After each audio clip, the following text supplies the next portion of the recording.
No ar, Faixa Livre, rádio jornalismo de verdade, a informação de primeira qualidade, a interpretação e os comentários das notícias, entrevistas, o contraditório.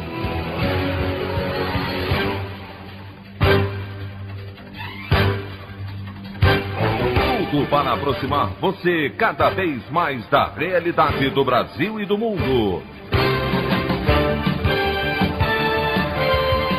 Apresentação: Anderson Gomes. Após reunião com o ministro da Saúde, prefeitos de algumas cidades dizem que Eduardo Pazuello prometeu o início da vacinação contra a Covid-19 no país na próxima quinta-feira, dia 21, com 8 milhões de doses de imunizantes da AstraZeneca e Coronavac. Manaus, capital do Amazonas, enfrenta colapso no sistema de saúde, com falta de leitos e oxigênio para tratar pacientes que são transferidos a outros estados do país para não morrerem asfixiados nos hospitais. Justiça Federal rejeita novo adiamento e provas do Exame Nacional do Ensino Médio, o Enem, estão mantidas para o próximo domingo, dia 17, e uma semana depois, dia 24. Essas e outras notícias na edição desta sexta-feira, 15 de janeiro do ano de 2021, do programa Faixa Livre.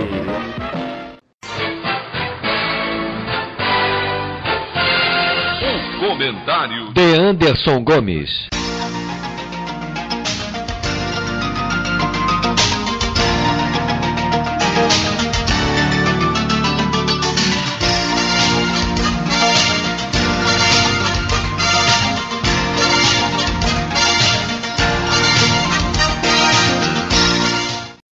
Bom dia, ouvintes. Parece que, finalmente, a vacinação no país contra a Covid-19 já tem uma data para ser iniciada. Em reunião com prefeitos de mais de 130 cidades do país, o ministro da Saúde, general Eduardo Pazuello, estabeleceu o dia 21 de janeiro, a próxima quinta-feira, como tal do dia D. Vale lembrar que esse calendário ainda carece da liberação pela Anvisa para uso emergencial dos imunizantes, o que deve acontecer no domingo, conforme informações da agência. Serão distribuídas para todo o Brasil de maneira proporcional 8 milhões de doses das vacinas da farmacêutica AstraZeneca, que devem chegar ao país vindas da Índia na próxima segunda, além das 6 milhões de doses da Coronavac, que já estão em território nacional, parte delas produzidas pelo Instituto Butantan. A logística de distribuição dos imunizantes se dará na terça-feira. A falta de planejamento já conhecida do Ministério da Saúde soma-se à indefinição em relação justamente às doses que virão do país asiático, já que o voo da companhia aérea Azul, que partiria na noite da última quinta-feira para buscar a encomenda, foi atrasado em um dia e só vai decolar hoje à noite. Desta forma, a previsão para a aplicação da primeira vacina, que era o dia 20, teve de ser adiada em 24 horas. De acordo com o Plano Nacional de Imunização, que definiu prioridades na aplicação das vacinas, os primeiros a receberem as doses serão os profissionais de saúde, os idosos a partir dos 75 anos e pessoas com 60 anos ou mais que vivem em instituições de longa permanência, como asilos e instituições psiquiátricas. Anunciada a data de início da campanha de vacinação contra o novo coronavírus, começa agora a disputa de quem fará a primeira foto aplicando uma dose: o presidente Jair Bolsonaro ou o governador de São Paulo, João Dória, que há tempos vem politizando a imunização. Fato é que essa vacinação está demorando demais para chegar ao país. A situação é gravíssima em vários estados da federação, mas especialmente no Amazonas, que já está transferindo doentes para outros 6 estados, devido à falta de vagas em leitos nos hospitais. Não há sequer suporte de oxigênio para os pacientes internados, em um quadro dramático de colapso absoluto do sistema de saúde. Eu só espero que nós tenhamos o maior número possível de doses das vacinas o quanto antes, porque eu tenho certeza, e vocês podem anotar aí, que haverá uma série de problemas de logística durante esse programa de vacinação. O tal especialista Eduardo Pazuello não foi capaz de garantir seringas e agulhas para a aplicação das doses. Os estados que tiveram de se movimentar por conta própria. Torço para estar errado, mas tenho a impressão de que essa campanha irá se estender até o final de 2022 e a nossa tragédia tende a se ampliar. Tudo por conta de uma gestão inepta, irresponsável e incapaz de lidar com os reais problemas do país. A opinião do Faixa Livre. Bandeirantes, 1360. Estamos apresentando Faixa Livre. Voltamos a apresentar Faixa Livre. Estamos de volta, ouvintes, com o início da edição de hoje do programa Faixa Livre, que tem na sua produção a jornalista Celeste Sintra, auxiliada pela também jornalista Natália Moraes, tendo no comando do áudio o Francisco. Meu bom dia a todos. E meu bom dia também a você, que pode aqui participar nos enviando mensagens eletrônicas para o endereço ouvinte@programafaixalivre.com.br ou ainda registrando suas participações diretamente nas nossas redes sociais. No Facebook, nossa página é o Programa Faixa Livre. No Twitter e no Instagram, para deixar o seu recado, basta seguir os perfis @PGM Faixa Livre.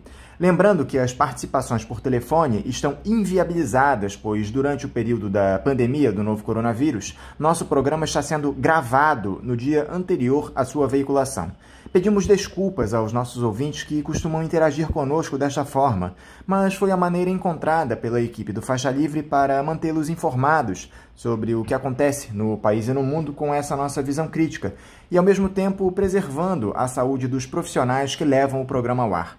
O Faixa Livre pode ser acompanhado também pelo nosso aplicativo para celulares com sistema operacional Android. O nome do aplicativo é Programa Faixa Livre. Os ouvintes também têm acesso à transmissão pelo nosso site, o www.programafaixalivre.com.br, ou pela página da Associação de Engenheiros da Petrobras, a AEPET, uma das nossas entidades patrocinadoras, no www.aepet.org.br.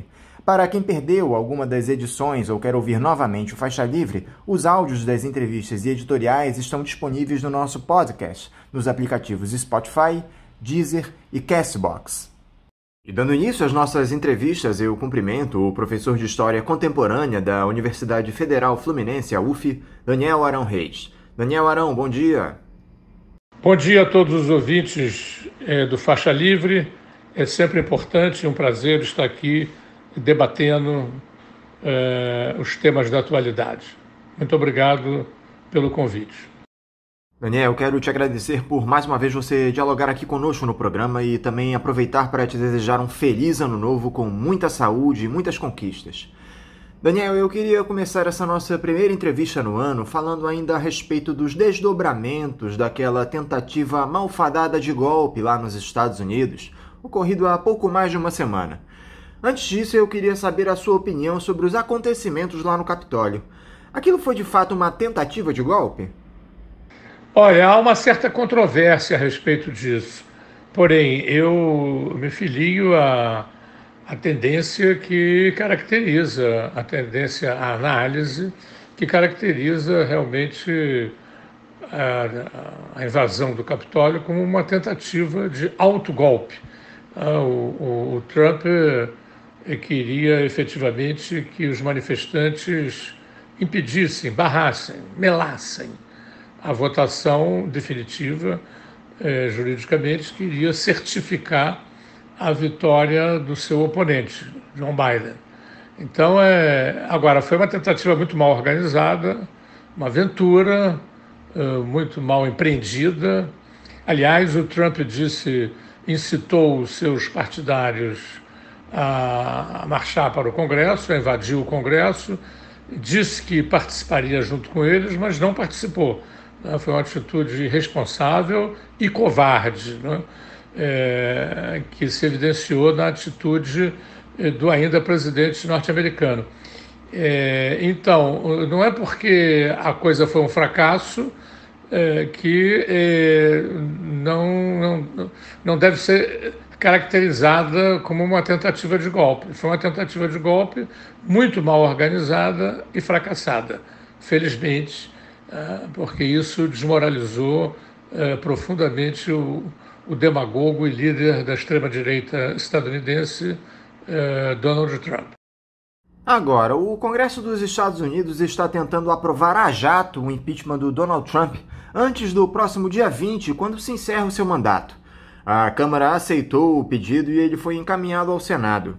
Os parlamentares primeiro pediram para que o vice-presidente Mike Pence invocasse a tal da 25ª emenda para retirar o magnata imediatamente do cargo por incapacidade de ele continuar no poder. O vice-presidente rejeitou e pediu até para que não se desse continuidade a esse processo de impeachment, evitando ações que dividissem o país. O problema, Daniel, é que esse sujeito é absolutamente imprevisível. Eu não duvido que o Donald Trump tente algo até o dia 20 para seguir no cargo. Nas circunstâncias atuais, ressalvada, como você formulou, a imprevisibilidade do comportamento do Donald Trump, nas circunstâncias atuais eu diria que se tornou muito improvável alguma atitude drástica a ser tomada pelo Trump. Ele está muito isolado politicamente, está muito enfraquecido, está sem os meios de comunicação de que dispunha. Os militares já declararam muito claramente que não vão participar de nenhuma aventura golpista, de sorte que você tem aí um quadro muito desfavorável a qualquer atitude aventureira, uma nova atitude aventureira do Trump. O impeachment, nas circunstâncias atuais, aliás, já foi aprovado. O impeachment, aprovado na Câmara dos Deputados, é mais uma medida política e simbólica do que outra coisa. Enfraquece ainda mais o Trump, porque o Senado está em recesso até o dia 19, véspera da posse do Biden, e até lá ele tem ainda a maioria dos republicanos. E o impeachment no Senado só pode ser aprovado por 2/3, o que envolveria uma adesão muito significativa de republicanos, de senadores republicanos, o que não é previsível. Há muitos deputados, 10 votaram pelo impeachment, e senadores do Partido Republicano insatisfeitos com Trump, mas não há a menor hipótese do Senado correr e aprovar por 2/3 o impeachment do Trump. Quer dizer, essa coisa ficará vai render ainda, né? Porque a perspectiva dos democratas é realmente encontrar meios de cercar e punir esse demagogo de extrema-direita que se tornou o presidente Trump. Então, você citou aí a 25ª emenda, para esclarecer os ouvintes, é uma emenda constitucional que permite, caso a maioria do gabinete, do ministério, né, e o vice-presidente cheguem à conclusão de que o presidente está incapacitado, ele é afastado. Mas essa medida, que chegou a ganhar alguma força, alguma viabilidade logo depois da invasão do Capitólio, ela afinal não foi incorporada pela grande maioria, pelo vice-presidente Mike Pence, e também pela maioria dos secretários, né? Lá eles chamam os ministros de secretários. 2 secretários se demitiram, mas não houve força para constituir uma maioria que declarasse a incapacidade do Trump. Então, essa saída foi abandonada.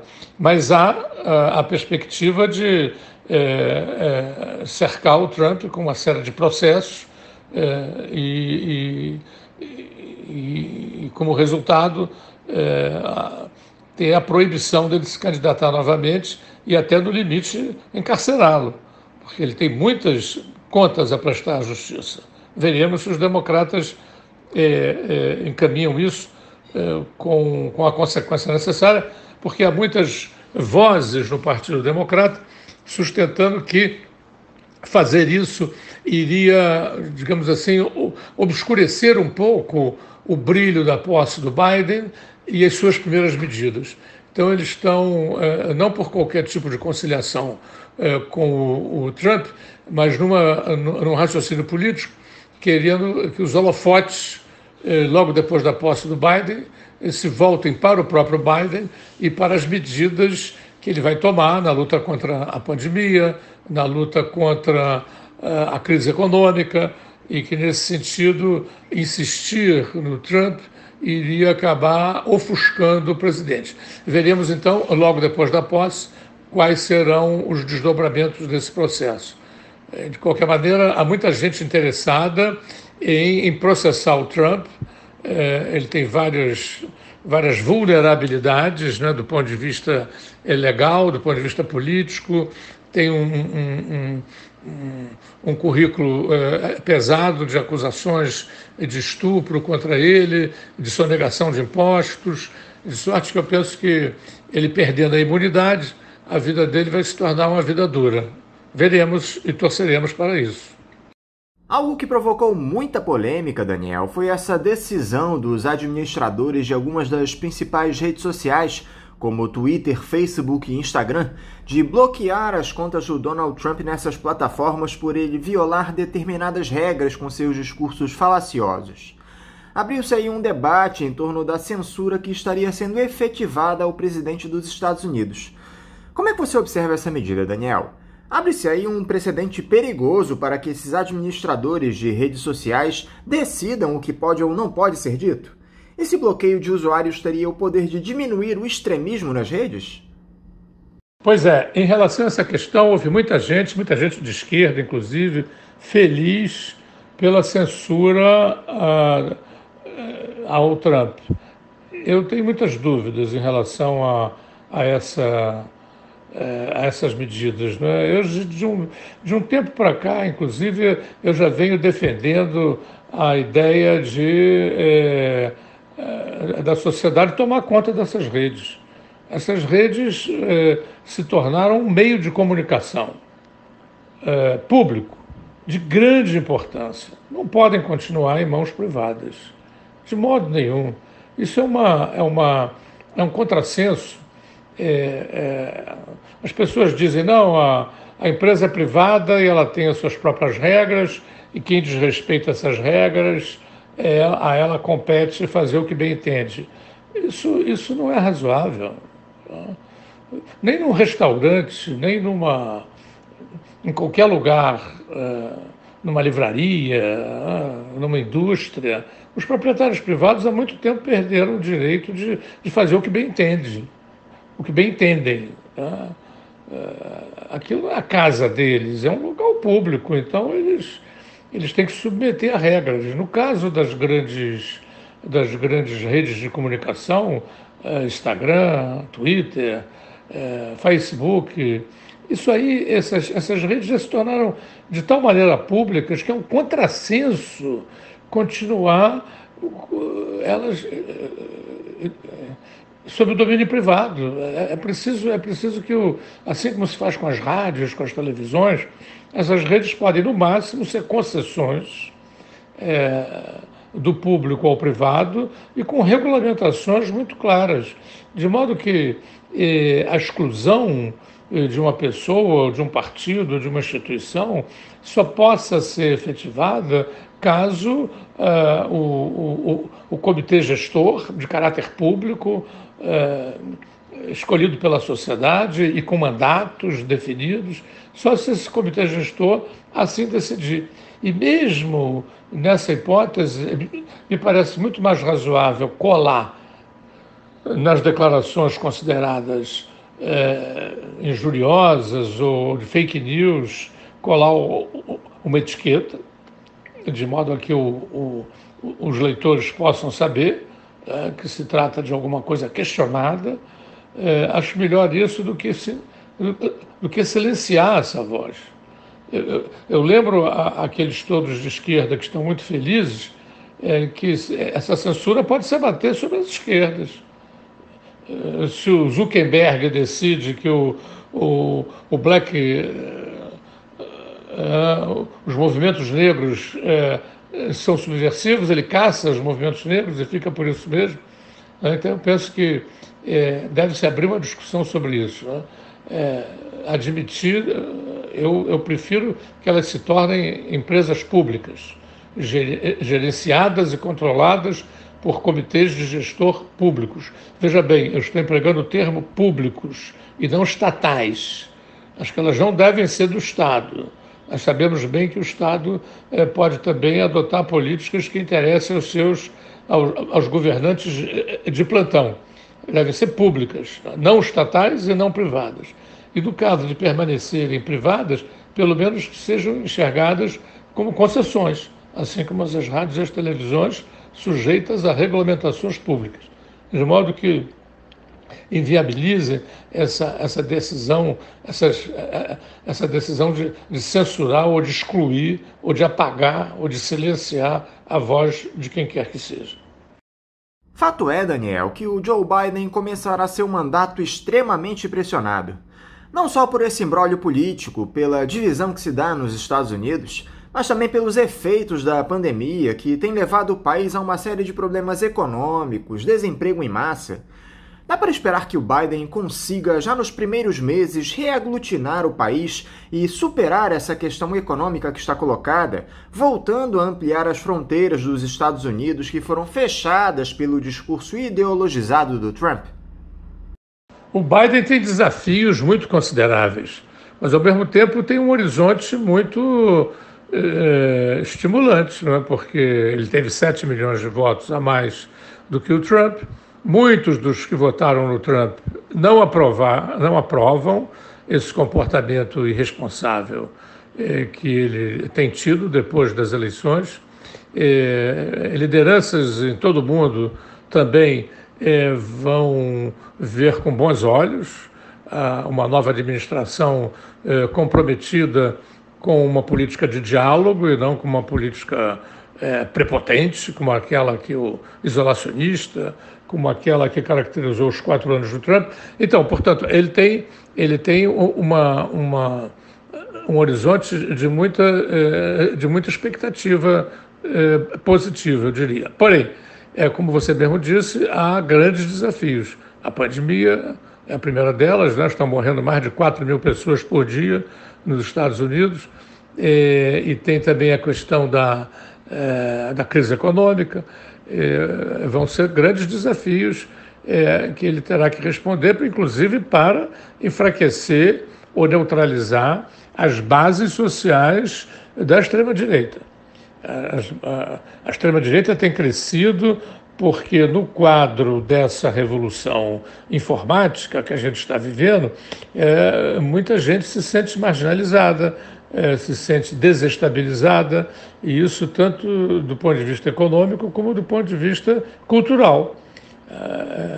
Nem só de pão vive o homem, às vezes as pessoas também se sentem deslocadas. Essa revolução vertiginosa que nós estamos vivendo, ela realmente subverte os padrões até então considerados estáveis, sólidos, né? Os líderes demagogos de extrema-direita nos Estados Unidos, em toda parte, aqui no Brasil também, o caso do Bolsonaro, eles crescem explorando as angústias e as inquietações dessas massas imensas de pessoas que não estão se encontrando mais no quadro dessa revolução. Essa revolução informática. Então, esse é o grande desafio do Biden. Não só definir medidas que possam conter a pandemia, não só definir medidas que consigam neutralizar os efeitos mais danosos da crise econômica, como também contemplar políticas, né, que atendam às aspirações e às demandas de todas essas massas que migraram para o apoio das lideranças de extrema-direita, mas que não são elas mesmas consolidadas, assim eu vejo, em termos de extrema-direita. São grandes desafios. Veremos se ele consegue lidar com isso, ou se ele vai se orientar nos padrões que dominaram os 8 anos do Obama. Porque isso, se for esse o caminho, estarão criadas as condições para o retorno da extrema-direita ao poder. Um dos últimos atos do Donald Trump na presidência, Daniel, se deu em torno dessa cruzada do presidente dos Estados Unidos contra países que ele classifica como ameaças socialistas. O líder estadunidense mandou incluir Cuba novamente na lista de estados patrocinadores do terrorismo. Nós vínhamos em uma trajetória, ainda que lenta, de redução dos embargos à ilha. Houve um sinal de reaproximação durante o governo do Barack Obama, mas parece que o Trump resolveu interromper esse processo. Como é que fica essa relação entre Cuba e Estados Unidos depois dessa atitude do presidente, Daniel? Essa última atitude agora do Trump é para agradar lá as bases importantes de extrema-direita na Flórida. Constitui uma das vertentes dessas bases é constituída pela comunidade que emigrou com a vitória da Revolução de Cuba para os Estados Unidos. Os filhos e os netos, essa comunidade cultivou um revanchismo muito forte de direita e de extrema-direita, e isso fez dela uma base sólida para a perspectiva da extrema-direita. Agora mesmo, nessas últimas eleições, a Flórida voltou a dar a maioria ao Trump.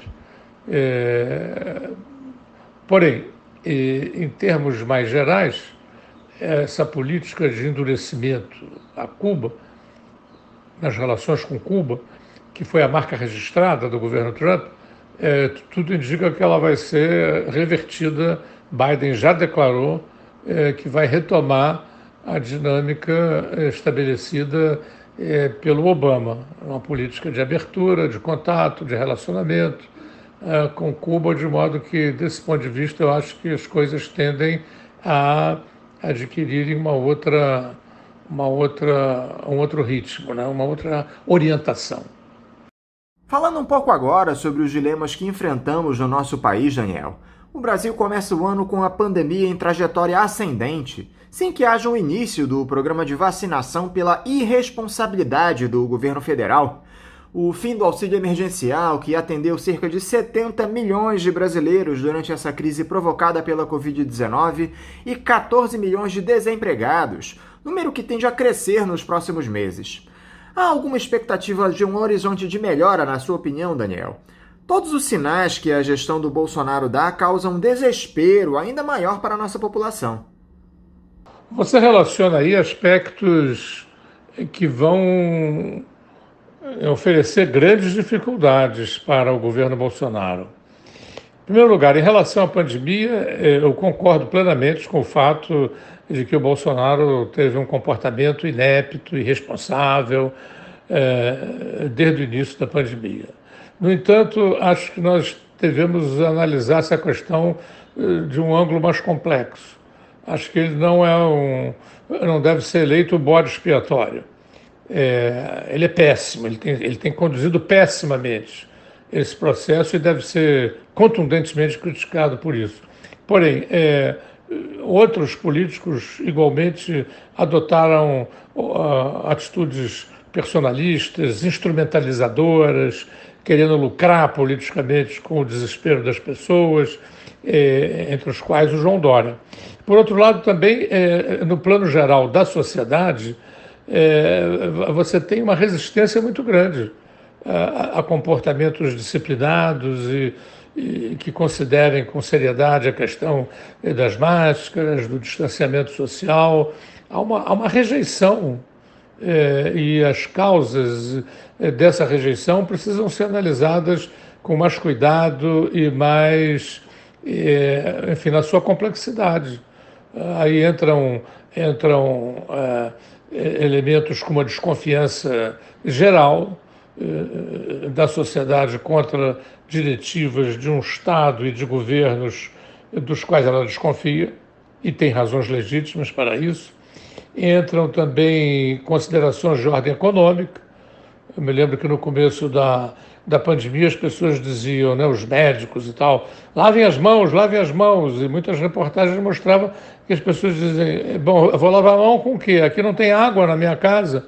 Quer dizer, então acho que tem que também fiquem em casa, né? Há pessoas que não podem ficar em casa, ou por razões de trabalho, ou porque as suas casas são muito pequenas e elas precisam sair, né, para respirar ar puro, as crianças têm que sair para jogar bola.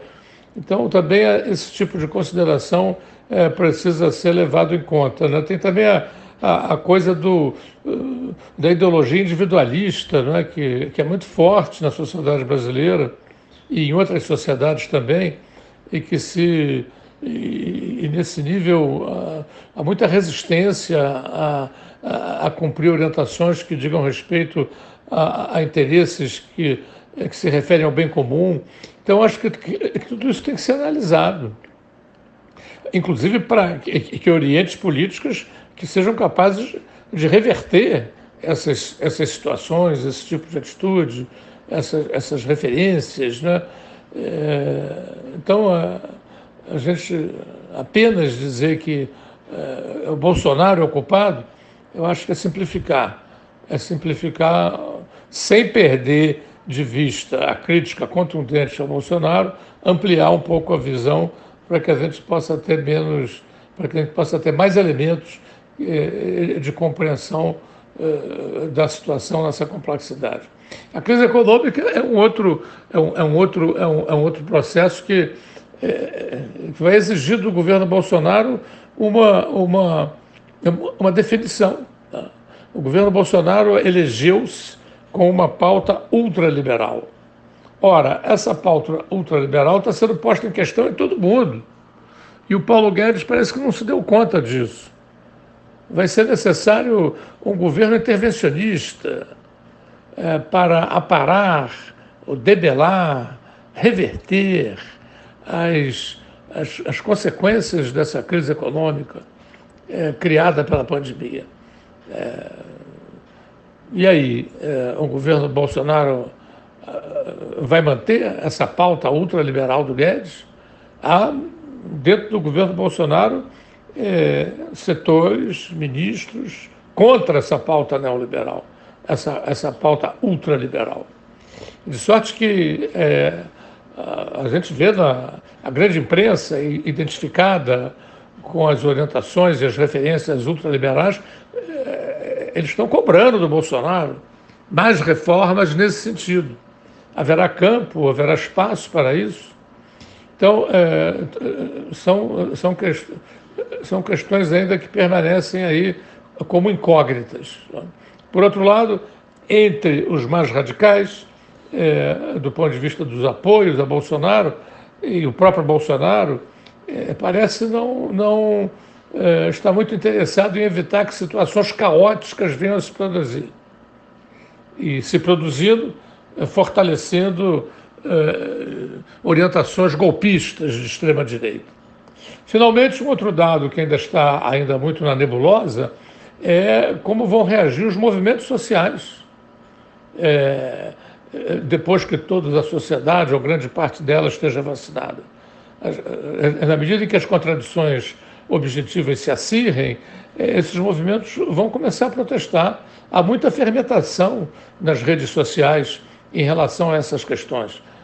Eu tenho muita expectativa positiva que os movimentos sociais voltem a se desencadear com pautas de democratização da democracia, de maneira que isso possa fortalecer muito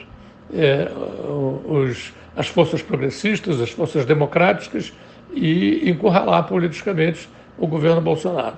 Ou seja, a gente tem aí um quadro de ainda incertezas que nós vamos continuar analisando ao longo desse ano de 2021, que podem abrir perspectivas interessantes para o golpismo de extrema-direita, mas podem também abrir perspectivas interessantes para o fortalecimento das forças democráticas e progressistas de esquerda.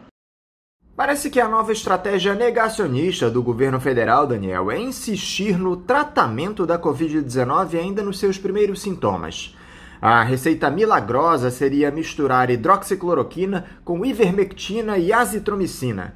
O general quer utilizar um vermífugo para tratar um vírus. Inclusive, o Ministério da Saúde enviou uma carta às autoridades de Manaus, que atravessa uma situação muito grave da doença, exigindo que os profissionais de saúde administrem essa medicação. Eu acho que o Bolsonaro poderia se candidatar ao cargo de diretor-geral da Organização Mundial da Saúde, ao invés de tentar a reeleição por aqui, Daniel.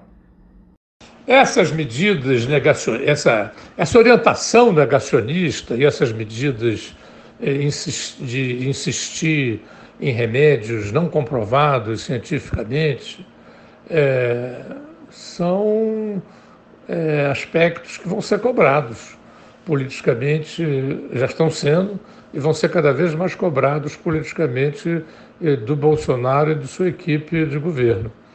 Porém, penso que atualmente já se evidencia um movimento do governo em encampar a vacinação em massa.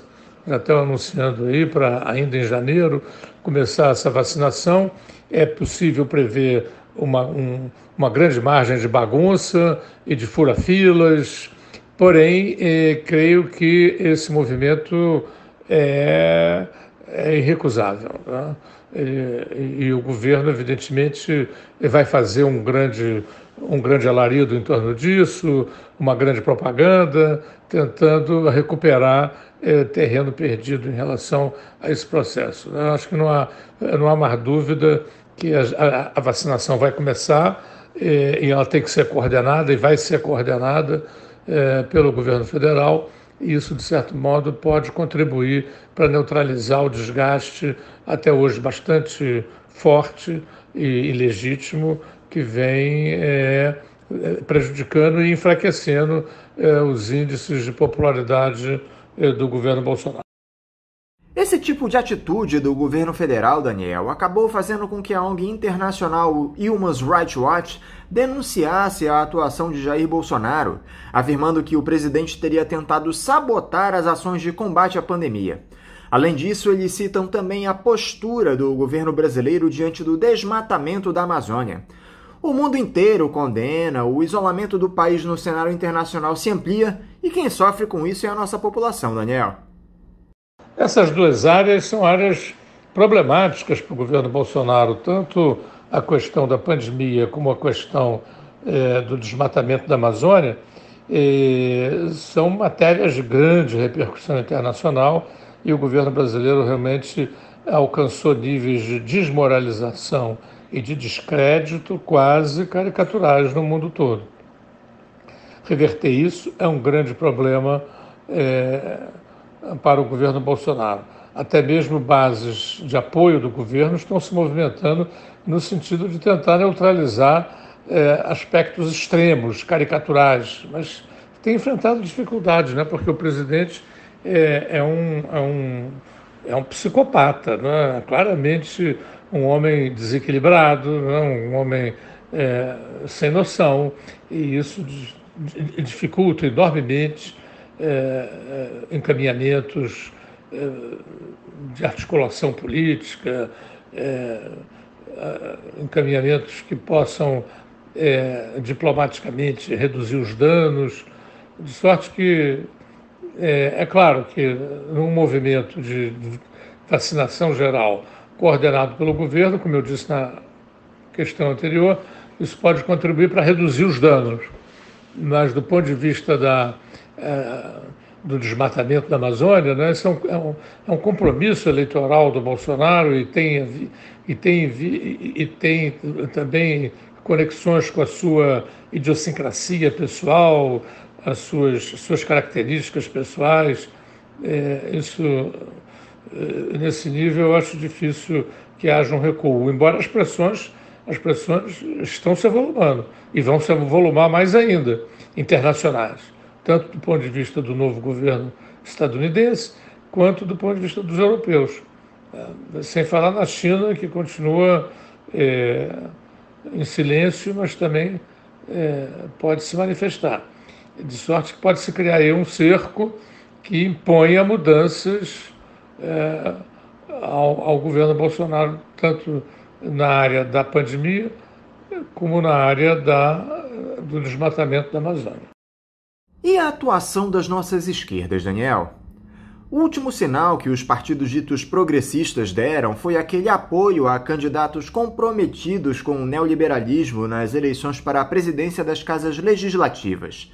Na Câmara, abriram mão de lançar uma candidatura própria sob o argumento de derrotar o bolsonarismo. Isso tem dado muita polêmica, Daniel. Eu gostaria de te ouvir a respeito dessas últimas movimentações das nossas esquerdas em um ano importantíssimo de pré-eleições presidenciais. Eu penso que a maioria das esquerdas tem tomado uma atitude inconsequente nessa eleição para a presidência da Câmara dos Deputados e também para o Senado. Perderam completamente a perspectiva de uma posição autônoma, independente, tanto numa casa como na outra, e principalmente na Câmara dos Deputados. Seria bastante possível fazer uma candidatura própria, defendendo propostas claras e perdendo, aí sim, comporia com o menos pior no segundo turno, confirmando aquele velho bordão popular. No primeiro turno, a gente vota, no segundo, a gente veta. Em vez disso, perderam completamente a autonomia, a personalidade própria, e foram a reboque desse baleia, que é muito ruim. Não havia por que apoiá-lo no primeiro turno. Esse, pelo menos, é meu ponto de vista. Daniel, por falar em Congresso, outro tema complicado são essas matérias que tramitam nas casas legislativas que querem conferir mais autonomia às polícias civil e militar em todo o país, retirando o poder dos governadores. Esse tema veio à tona justamente após aquela tentativa de insurreição nos Estados Unidos. Vale lembrar que o golpe de Augusto Pinochet no Chile na década de 1970 se deu após os carabineiros ganharem status de forças armadas no país. Como é que você analisa esse tipo de discussão aqui no Brasil, Daniel? Isso sem falar que o Bolsonaro está tentando de todas as formas armar a população. Bem, eu acho que esse é um tema sensível e muito importante. Em relação às Forças Armadas, eu penso que, infelizmente, os governos democráticos, tanto os do PSDB como os do PT, perderam uma chance histórica de envolver a sociedade e as próprias Forças Armadas numa discussão a respeito de qual deveria ser o papel e a contribuição das Forças Armadas num processo de construção democrática no país.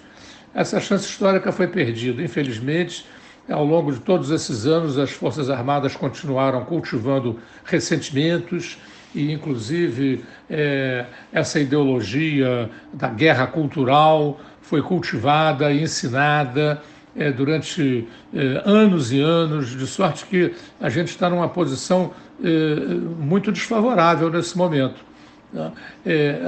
Por outro lado, mais grave ainda é a situação das polícias militares. As polícias militares são bases importantes do bolsonarismo e têm dado frequentemente manifestações de indisciplina. Os governadores, já em diversos momentos, no Ceará, no Espírito Santo, em Minas Gerais, se viram a braços com motins, né, que eles dificilmente conseguiram controlar. De sorte que também aí nessa área é uma área em que os governos deveriam atuar, não é? Sobretudo na questão da formação dos policiais e dos oficiais das polícias militares e também do ponto de vista da política, da orientação dessas polícias, que não pode continuar, elas não podem continuar tratando a população como inimigos, né?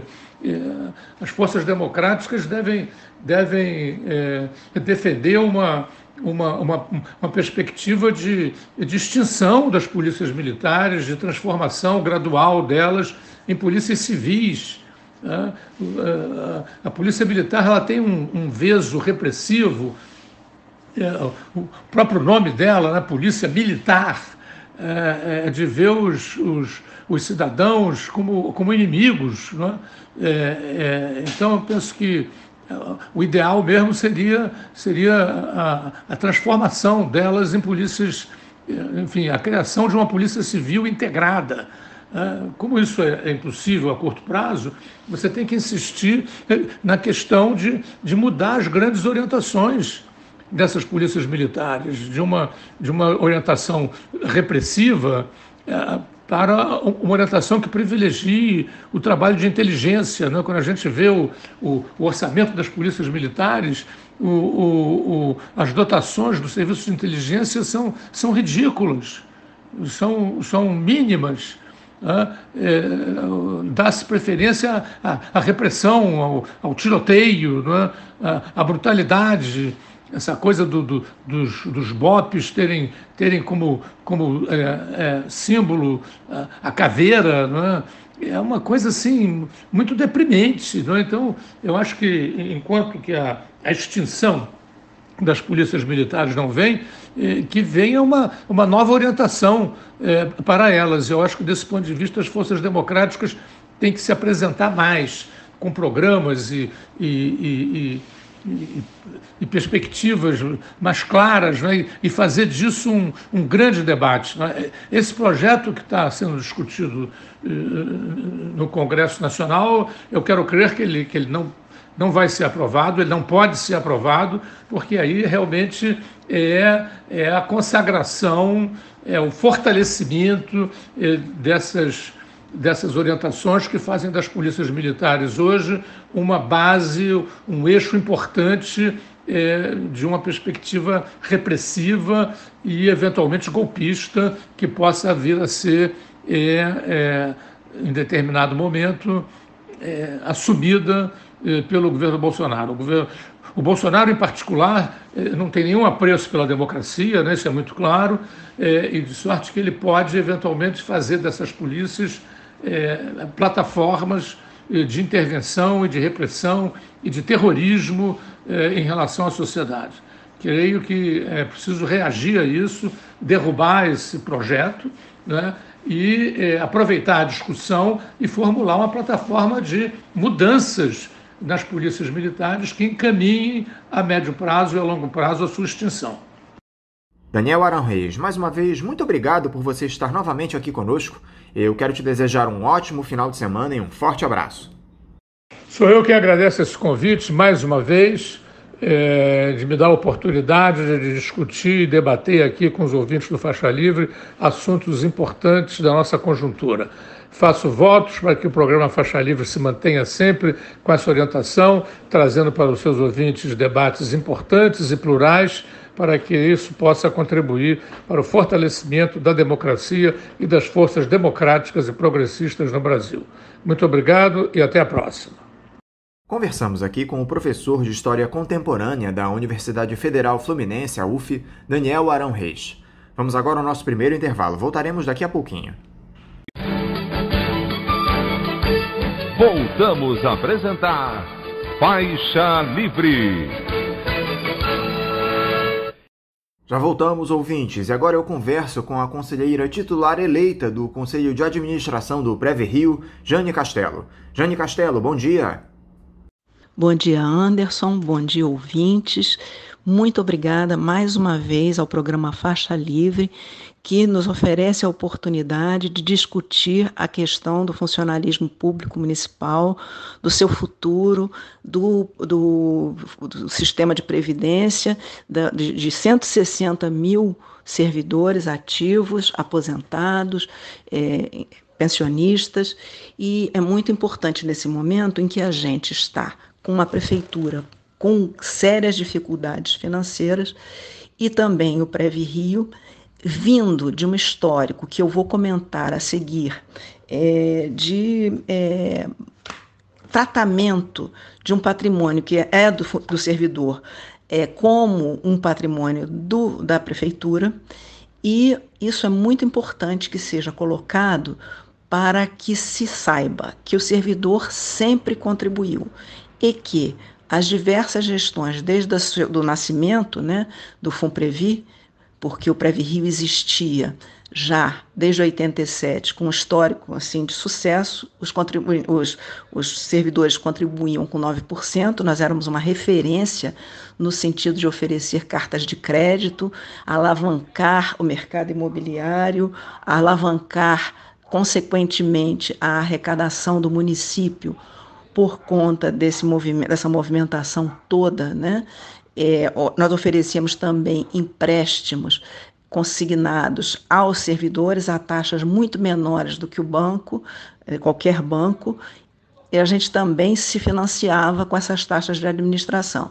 Então, assim, se há déficit no Previ-Rio, esse déficit é consequência das gestões temerárias e incompetentes, e o servidor não deve nada. Acontece que está toda uma orquestração para se cobrar a conta de novo do servidor. Eu diria até, Anderson, que há uma orquestração mesmo, uma arquitetura para levar ao caos e entregar essa gestão e os recursos, né, nas mãos, criando, por exemplo, uma previdência complementar, né? Para privilegiar os setores financeiros e as grandes empresas, bem ao gosto desses governos com viés neoliberal do Estado, da União e do município também. Jane, muito obrigado por você conversar novamente aqui conosco. Eu quero aproveitar para te desejar também um feliz ano novo, com muita saúde, e que nós possamos superar esses problemas que temos atravessado aqui no Rio de Janeiro. Jane, primeiro quero te parabenizar pela sua vitória nas eleições para o Conselho do Previ-Rio. Nós chegamos a conversar com você antes do processo eleitoral. Eu queria saber primeiro, Jane, como o Previ-Rio começa o ano de 2021. Como é que você encontrou o Instituto de Previdência do município do Rio nesse seu início de gestão? Está pior do que você esperava?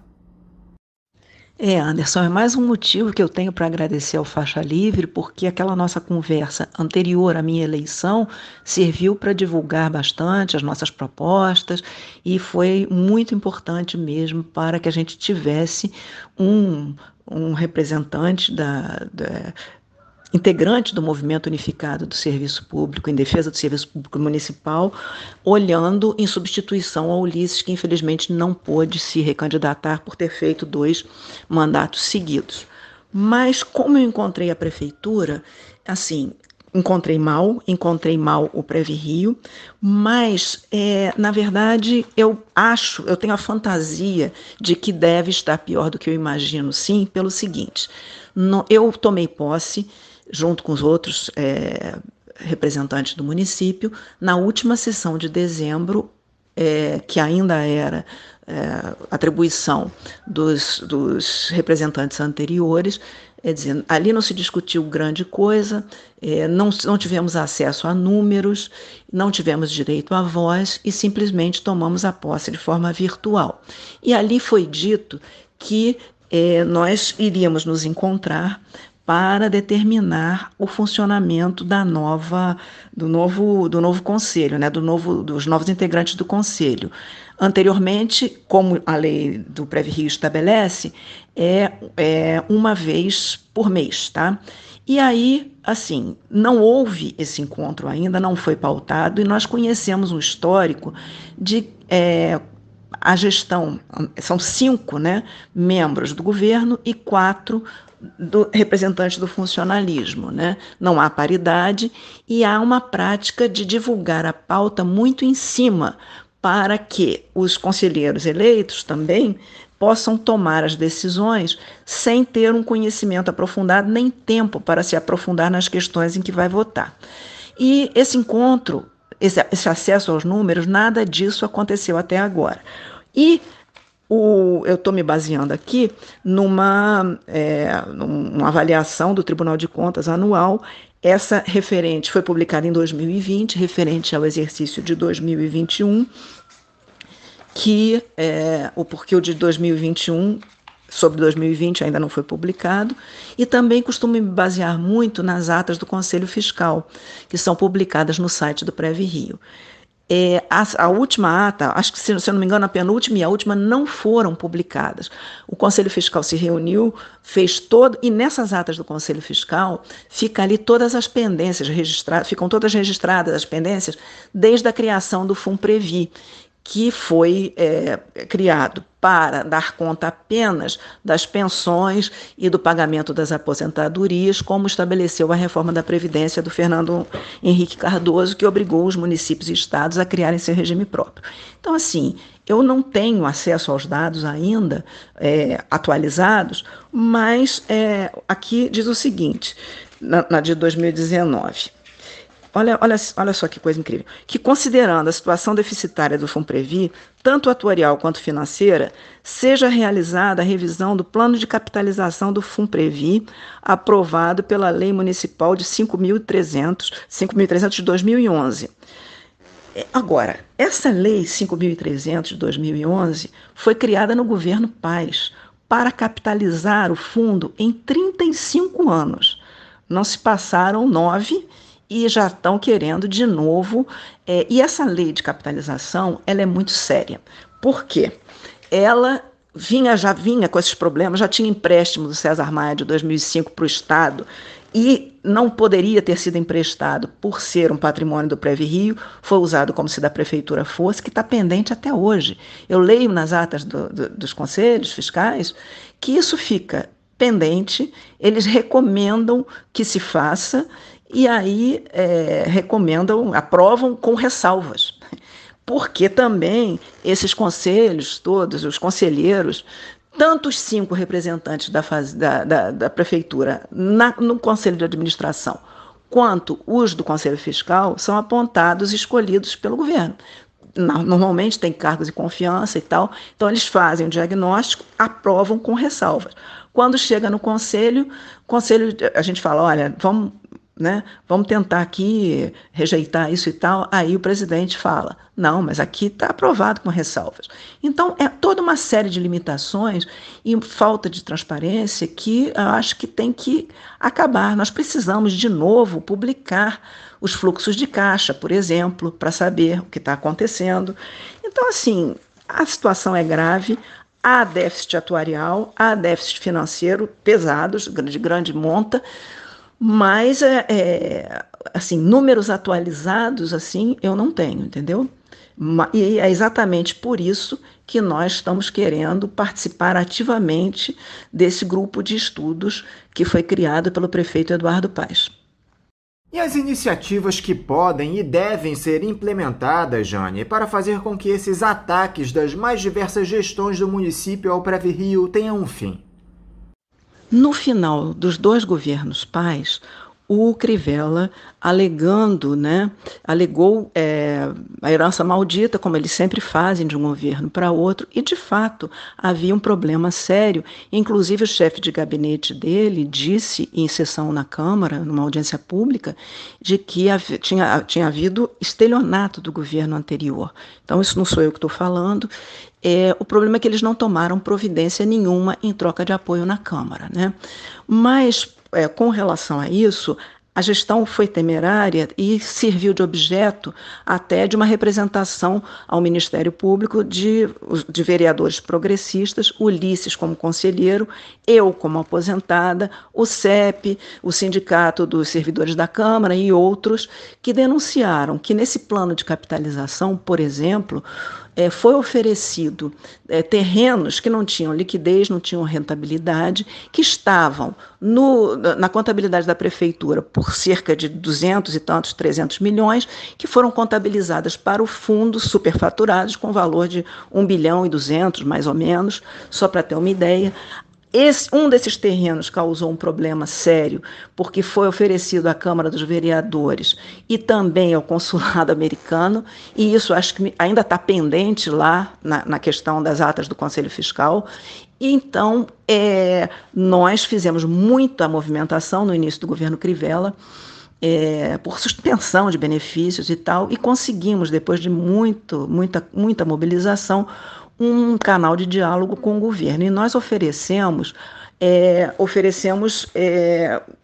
um plano, né, construído junto com o governo, responsável, com o compromisso de implantar e mandar junto com a lei que cobrava dos aposentados. Ela foi, inclusive, enviada a lei, foi Lei 855, e o compromisso do governo era votar só o aumento dos aposentados, votando também essa lei que capitalizaria o Previ-Rio.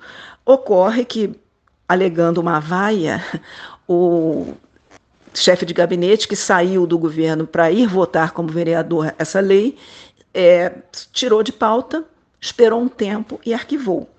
Então, assim, isso que foi construído de forma responsável propõe várias medidas, são 11 medidas para capitalizar o Previ-Rio, para tentar começar a revitalizar as finanças, né? A questão da segregação de massas, que é separar, né, os que já estavam aposentados na criação do fundo para trazer o aporte, né, de acordo com o estudo atuarial, e esse grupo já aposentado no início seria responsabilidade do governo, e o outro grupo que estaria, assim, isso é indubitável, né? E aí os outros ficariam fazendo parte desses estudos atuariais que precisavam ser frequentes, essas atualizações precisavam ser feitas com frequência. Isso é uma coisa. Outra coisa que a gente pede lá voltar à carta de crédito e voltar os empréstimos consignados para o âmbito do Previ-Rio, que eles alegam que não tem recurso, mas podemos começar com o recurso que tem. E também esses recursos que são débitos da prefeitura inegáveis com o fundo poderiam ser usados para alavancar esse programa, que seria, assim, além de beneficiar os servidores com juros mais baixos, serviria também para capitalizar o Previ-Rio mediante uma taxa de administração infinitamente inferior à de qualquer banco, né? Usar também o Fundo de Participação dos Municípios como garantidor do pagamento das prestações desse débito, né? Obriga o recolhimento das contribuições patronais que não foram feitas, né? Teve um período lá do César Maia que atrasou 2004, 2005. Desde 2004, as contribuições patronais do TCM e da Câmara dos Vereadores não é feita, entendeu? Isso tudo vai drenando os fundos do município. Então, essa proposta está construída, ela esteve toda constante do projeto de lei 855, que acabou sendo arquivado, e é a hora de nós reativarmos isso. Foi um trabalho sério, construído com muita responsabilidade e com compromisso daquele governo de fazer botar em votação e aplicar as nossas iniciativas, entendeu? Inclusive, aqui nesse relatório do TCM, eles dizem que esperavam que essas medidas que deveriam ter sido aprovadas em 2019, fossem implementadas, e que a prefeitura não só arquivou esse projeto que capitalizaria, como também não mandou nenhuma outra opção. Jane, vocês, conselheiros eleitos do Previ-Rio, enviaram uma carta logo no primeiro dia útil do ano, na segunda-feira da semana passada, solicitando ao prefeito Eduardo Paes para que sejam incluídos no grupo de trabalho que trata do déficit atuarial e financeiro do FUNPREV, que nada mais é do que o Fundo Especial de Previdência do município. Mas parece que até agora não houve uma resposta dessa nova gestão. Por que você acha que a prefeitura não respondeu a esse pedido de vocês, conselheiros do Previ-Rio, Jane? Seria por mero esquecimento, talvez falta de tempo, ou há algum interesse por trás desse silêncio da turma do senhor Eduardo Paes, hein? Esse pedido, que foi feito no dia 4, né, no primeiro dia útil do ano, ele foi reiterado agora, na segunda-feira, dia 11, inclusive citando artigos da lei que instituiu o Previ-Rio, e também dizendo que a não inclusão dos conselheiros eleitos fere também os princípios da economicidade, né, da transparência, da eficácia, porque nós somos eleitos para fazer a análise, aprovar ou reprovar propostas referentes ao patrimônio dos servidores. Então, analisar é uma delas. Um grupo de estudos, evidentemente, aponta para uma construção de um plano de trabalho. Então, é impensável que os conselheiros eleitos fiquem de fora, principalmente porque sempre foi uma coisa do governo construir a proposta, entre os 5 lá, entre o governo, apresenta na véspera, muitas vezes para os servidores que não têm um conhecimento da área, e, assim, a prática é enfiar a goela abaixo. O que acontece é que, não satisfeitos em fazer isso no Conselho atual, eles querem vender um diagnóstico que pode até estar correto no final das contas, mas do qual nós precisamos participar a cada minuto, até por atribuição legal que nos é conferida. Então, aqui tem, o Tribunal de Contas diz... primeiro, a presidente agora do PreviRio era do Tribunal de Contas, para começar isso, né? Então, acho muito complicado que ela vá descumprir alguma coisa que diga, que contrarie o que o próprio Tribunal de Contas recomendou, né?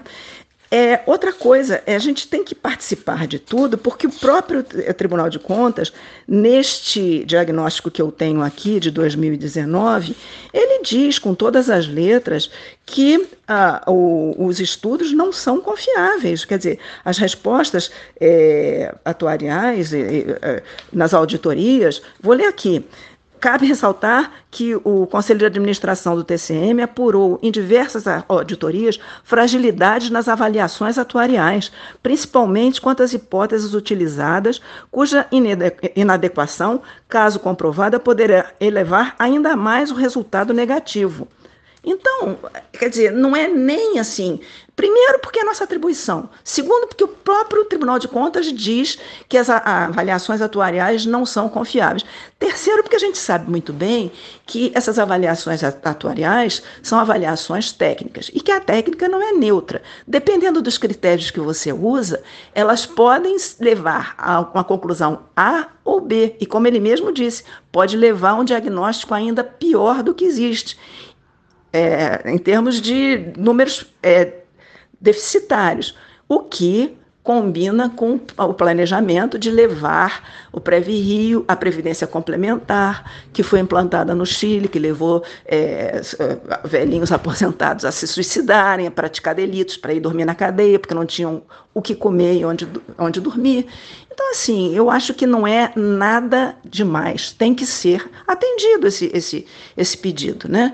E é por isso que eu acho, não importa qual é a intenção dele, me parece muito clara que é de ignorar, como ignorou o nosso pedido de audiência do Movimento Unificado para nos receber e nos dar uma explicação sobre a falta do 13º, como essas decisões que chegam para a gente só para aprovar, e é o que tem sido feito, porque as pessoas não têm nem condição de dizer que não, porque não tem argumentos, não tem números, não tem nada.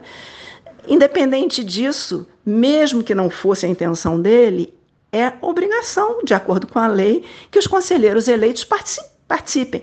Ele vai indicar 5 membros para fazer esse grupo de trabalho escolhidos por ele.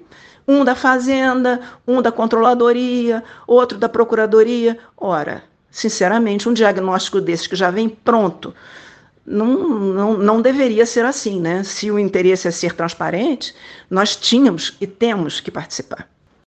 Outra demanda de vocês do PreviRio, Jane, é a publicação urgente do edital para a matrícula na creche institucional Paulo Niemeyer, que foi construída com recursos do próprio PreviRio, não é isso?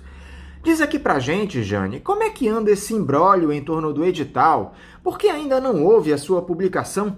E que tipo de prejuízos isso tem causado para os pais que não conseguem matricular seus filhos?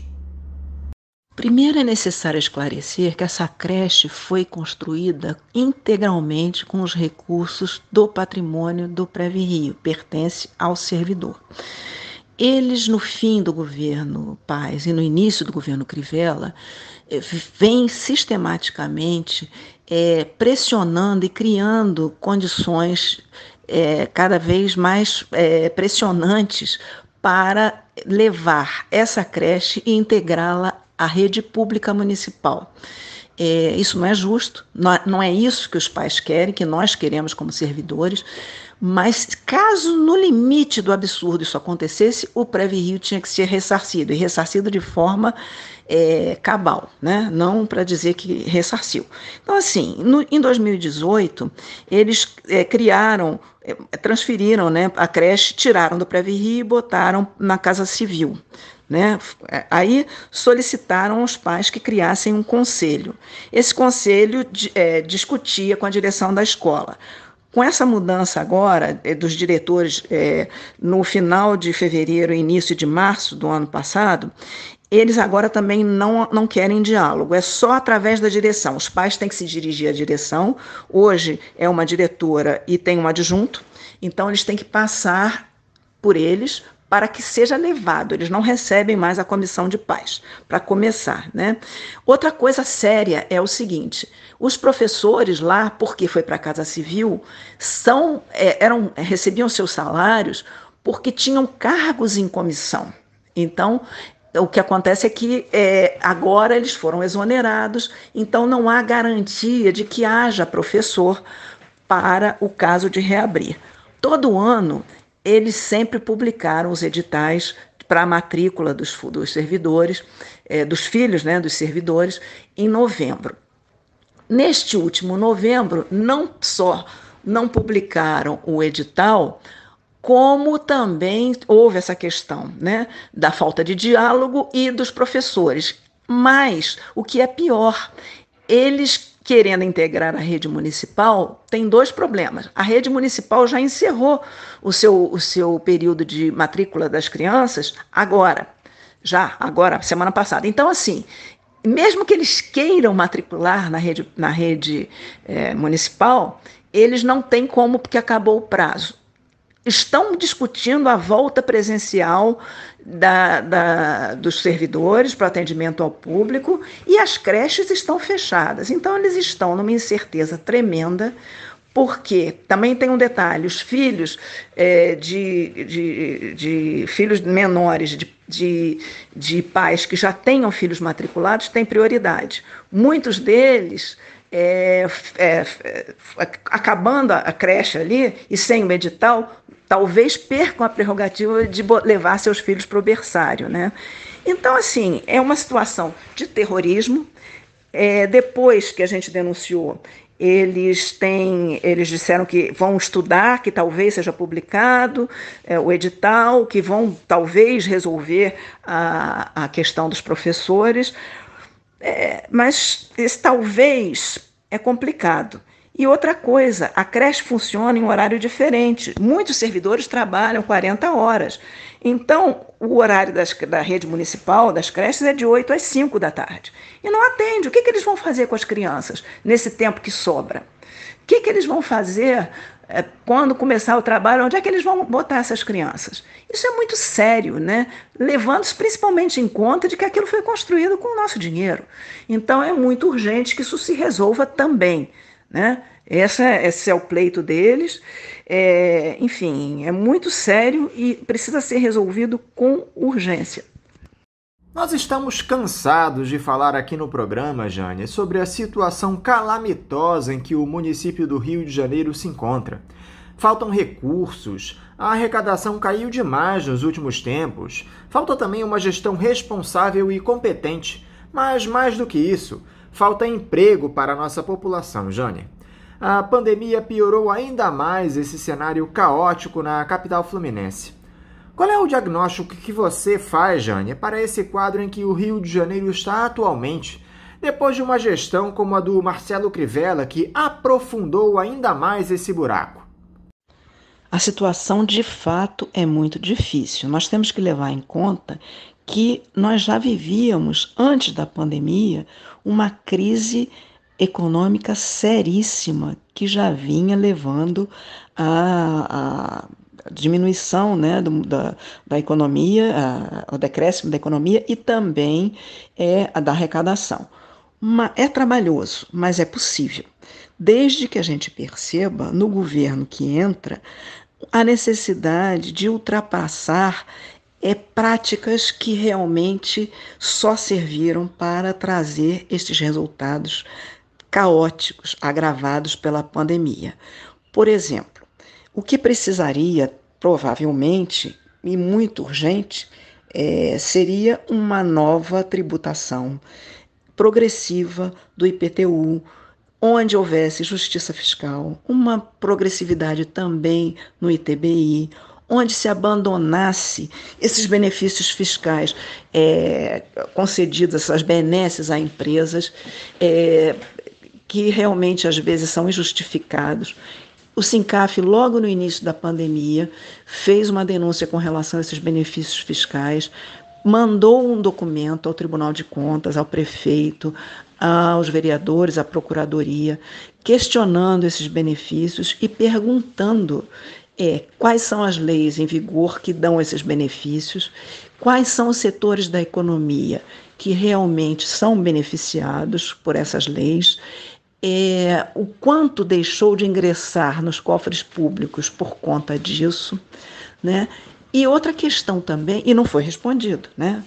Agora, outra questão também é a falta de apetite para cobrar a dívida ativa, né? Que são créditos que o município tem, indubitáveis já para serem cobrados até judicialmente, e que o governo Crivella, assim como fez com a lei que revitalizaria o PreviRio, construída por ele também conosco, sentou em cima dessa questão da dívida ativa, que é a atribuição, essa cobrança é a atribuição privativa dos procuradores municipais, apostando num projeto de securitização da dívida ativa, criou um órgão da prefeitura, Rio Securitização, e contratou, fez lá uma publicação, a gente também não teve acesso a esse contrato, com relação a entregar a XP, que tem suspeita de fraudes no exterior,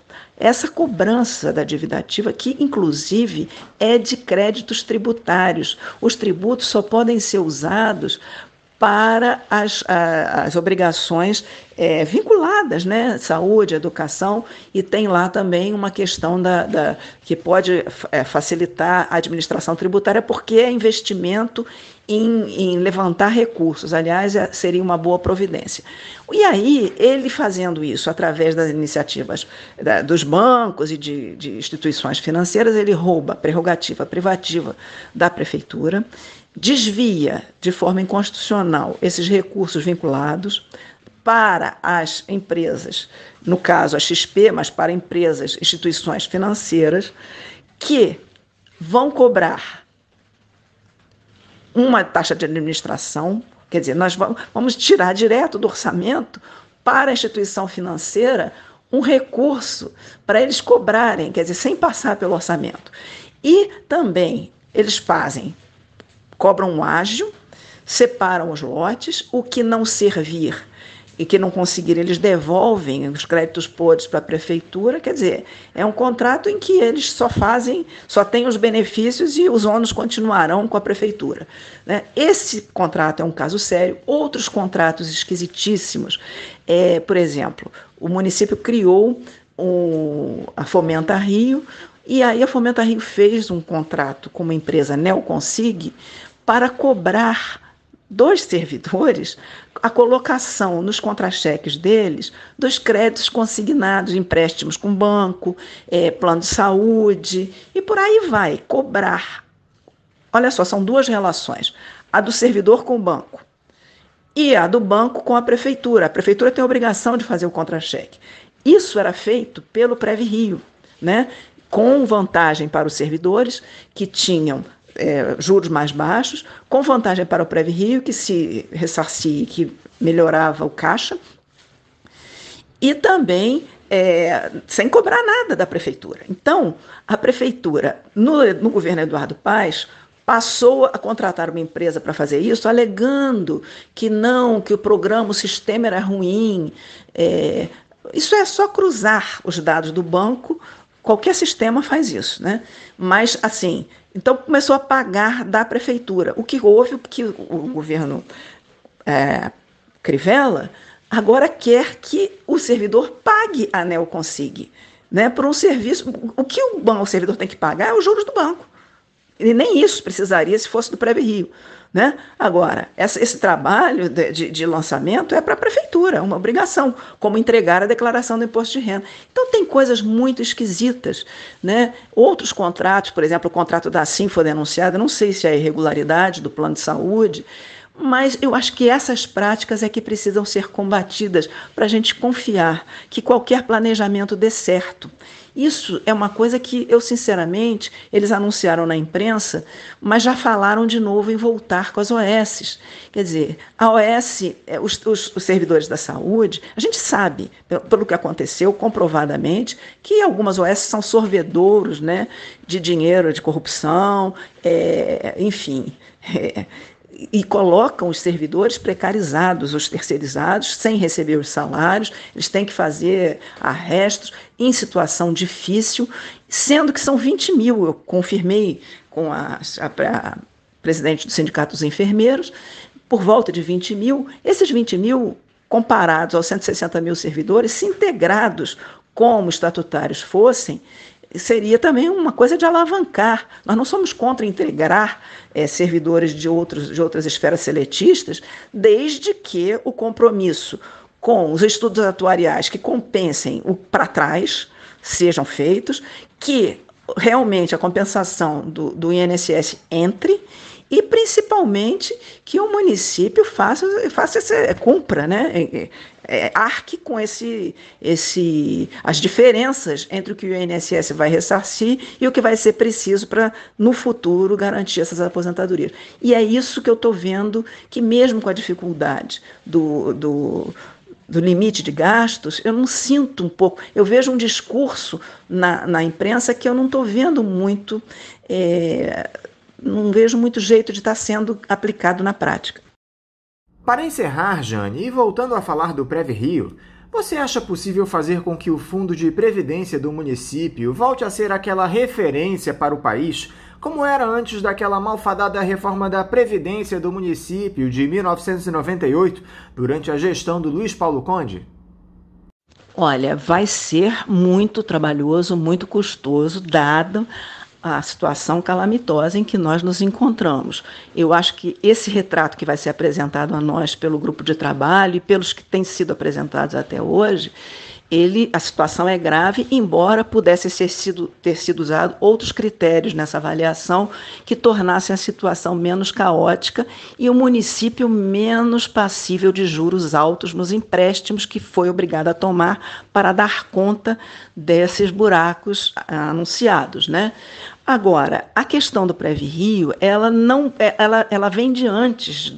A reforma do Conde, até nós conseguimos arquivar no movimento. Então, não foi a reforma da Previdência de 98 do Conde que criou esse problema. Foram todos esses desmandos de caixa único, de não segregação das massas, né, do pessoal, esse controle que eu não sei se foi feito, e não foi feito, né, do pessoal que foi incorporado sem uma verificação, essa compensação do INSS. Muitas vezes essa compensação do INSS ela não é suficiente porque o município oferece vantagens. Tem uma série de questões obtidas na justiça acima do teto que tem que ser pensadas num financiamento diferente. Então, assim,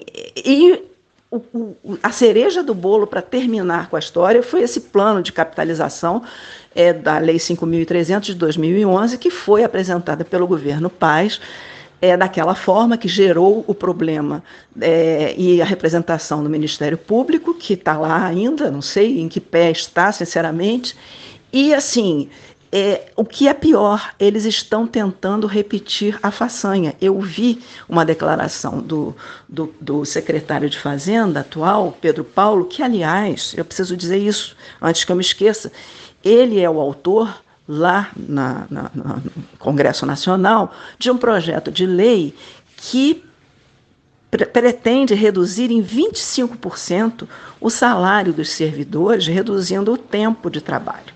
Então, a gente já vê, assim, todos muito satisfeitos, muito felizes de ter derrotado a Crivella, de ter derrotado o Bolsonaro, mas eu não sei em que medida realmente derrotamos esse projeto nefasto de desmonte, né, do serviço público, de desmonte da Previdência, dos regimes próprios que já começaram com problema, que não foi o ideal, mas que agora eles estão querendo realmente tornar a situação inviável e caótica para dar pretexto. Olha, a gente tentou, mas agora não tem jeito, vamos ter que apelar mesmo para a Previdência Complementar, vamos mesmo ter que apelar para o aumento da alíquota do servidor, sabe? Não vamos poder mesmo dispensar a contribuição dos inativos, porque em lugar nenhum do mundo, só no Brasil que se cobra de inativos.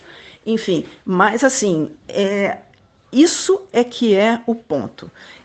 Ao mesmo tempo, essa política premeditada para entregar os recursos vultosos que são do Previ-Rio e basicamente compostos com a contribuição dos servidores integral e com falhas enormes das contribuições patronais, com mau uso do dinheiro que é nosso, como se dinheiro da prefeitura fosse, e com esse projeto muito nítido e claro e muito deliberado de criar o caos. E por isso a gente acha tão importante a questão de estar presente nesse grupo de estudos, estar presente, porque a situação não está para brincadeira e nós não vamos aceitar receber goela abaixo um diagnóstico de uma presidente agora que veio de um órgão que disse que as avaliações não são muito confiáveis. Então, isso aí não dá para ser de jeito nenhum. E esse é o momento, entendeu? Esse é o momento da gente exigir o que a lei determina.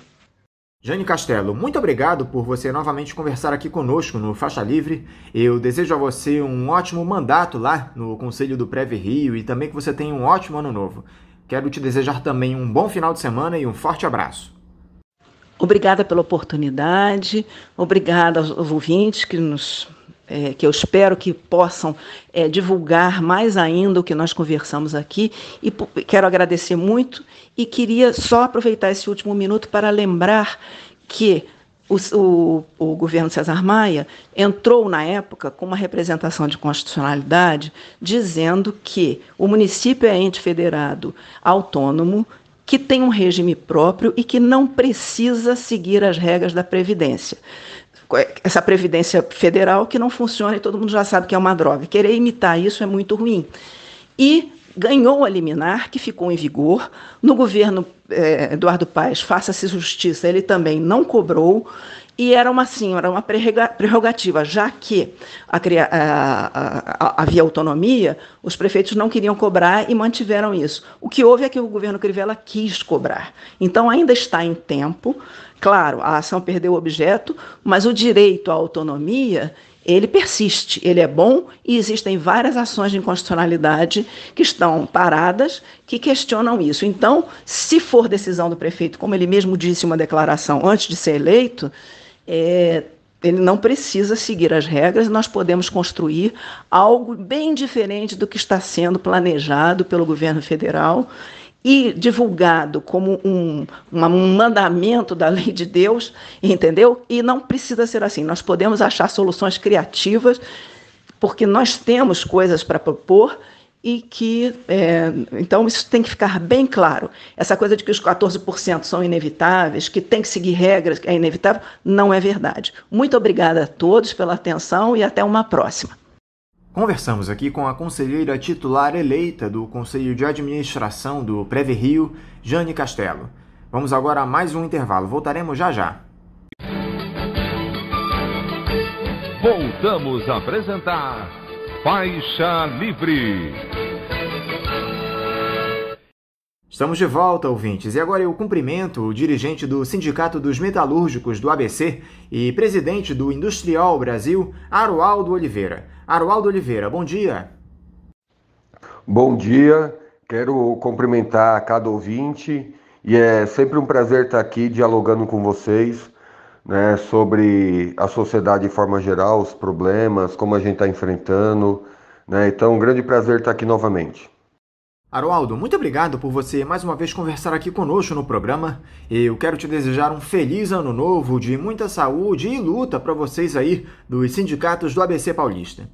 Haroaldo, nós fomos surpreendidos na última segunda-feira com aquela notícia do fechamento das fábricas da Ford aqui no Brasil, que vai provocar a demissão de mais de 5.000 trabalhadores da empresa, mas vai afetar uma cadeia produtiva que gera em torno de 50.000 empregos, conforme informações que vocês mesmos da Industrial levantaram. Aliás, vocês chegaram a publicar uma nota a respeito dessa situação. É mais uma etapa desse processo acelerado de desindustrialização que o país atravessa, infelizmente, Haroaldo. Como é que vocês da Industrial observam esse encerramento de quase todas as atividades da Ford no Brasil? Então, a gente enxerga estarrecido com a situação, né? Porque isso só confirma o que muita gente já vinha falando, que é a situação da economia brasileira, né? A falta, né, de um projeto da retomada da economia, a falta de um projeto industrial para o Brasil, né? Então está claramente demonstrado por esse fechamento da Ford, pelo fechamento da Mercedes em Iracemápolis, um anúncio da Audi também lá no Paraná, ou como outros segmentos da indústria que vem anunciando o fechamento aqui no Brasil.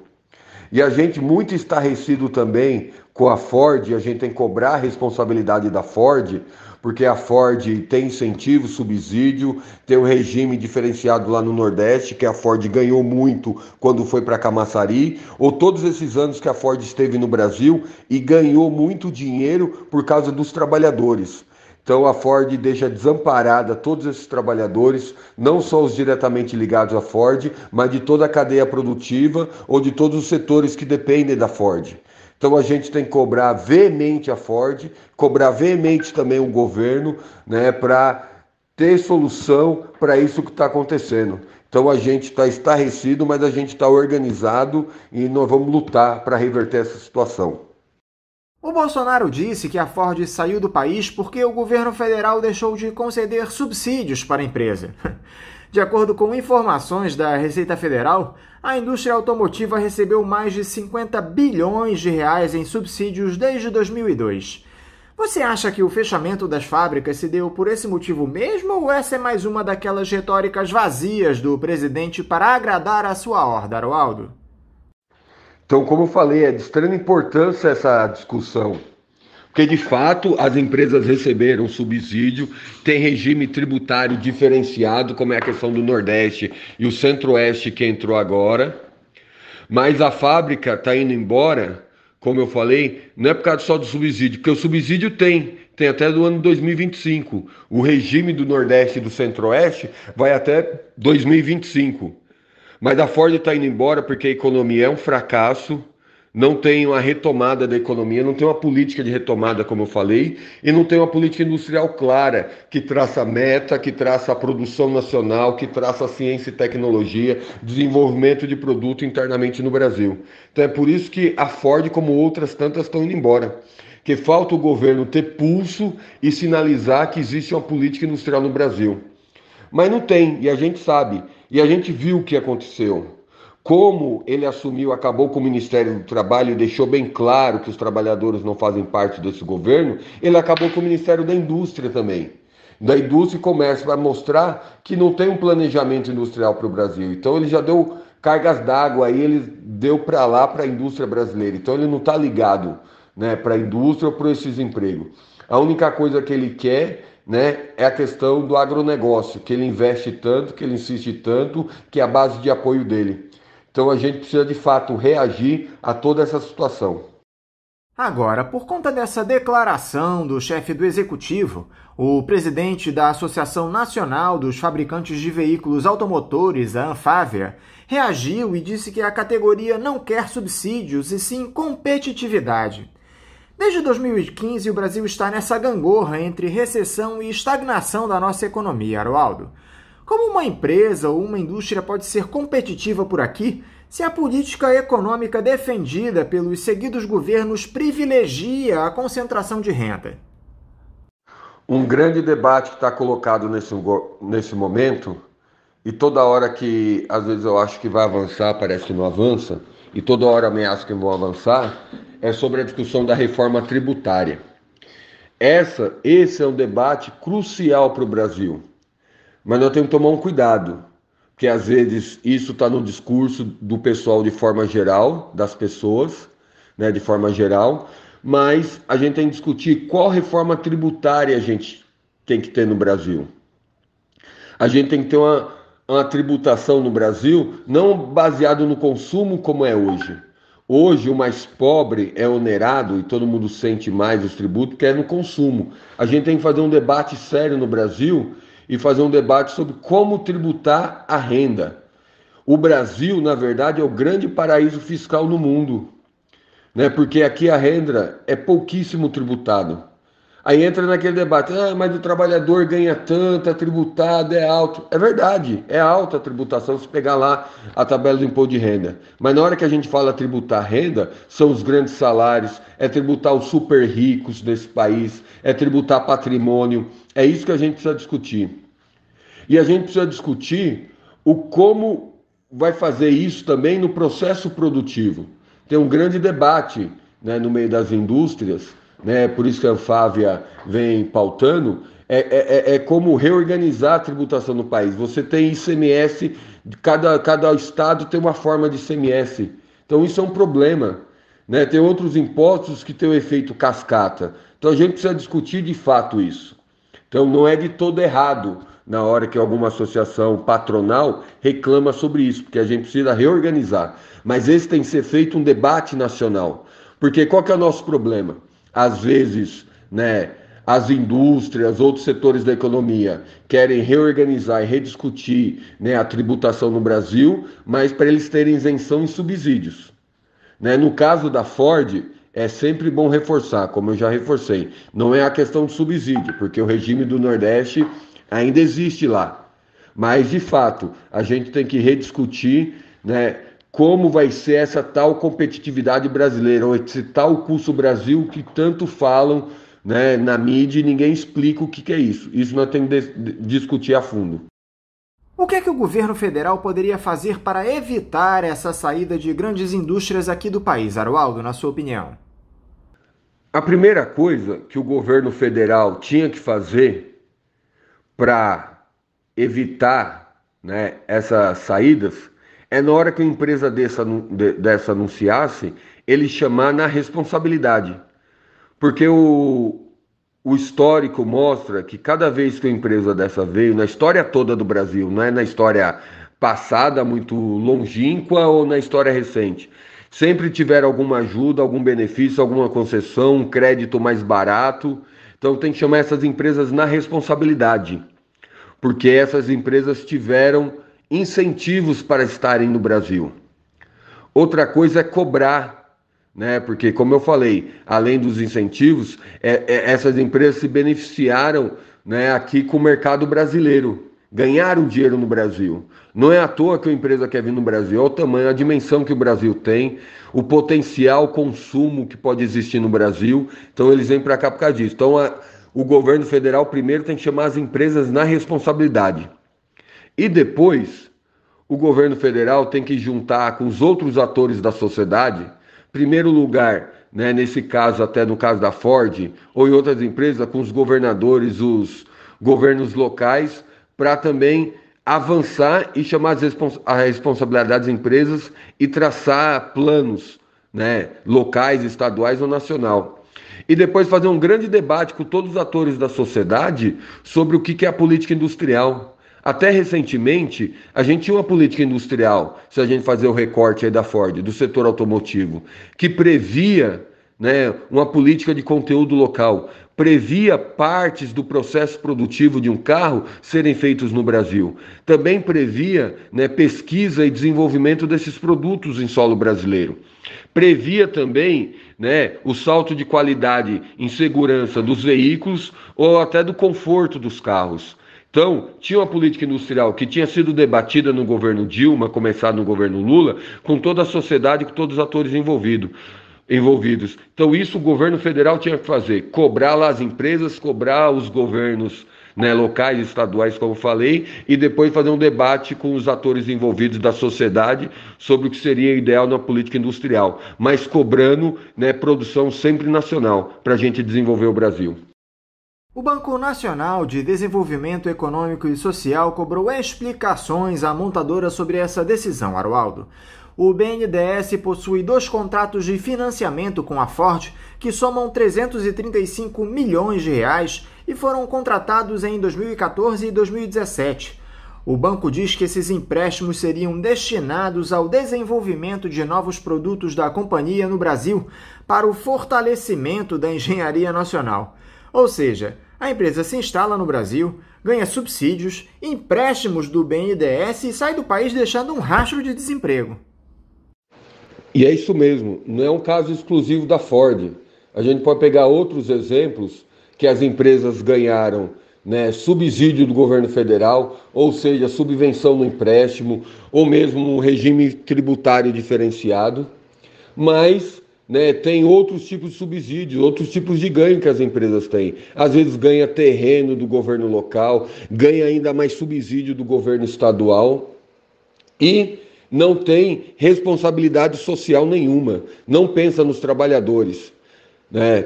E quando as empresas começam a escolher locais longínquos no Brasil, não que não tenha a desenvolver todo o Brasil, é necessário, por isso que tem uma política, tem um plano nacional de industrialização, que a gente precisa desenvolver todos os estados do Brasil, o Brasil como um todo.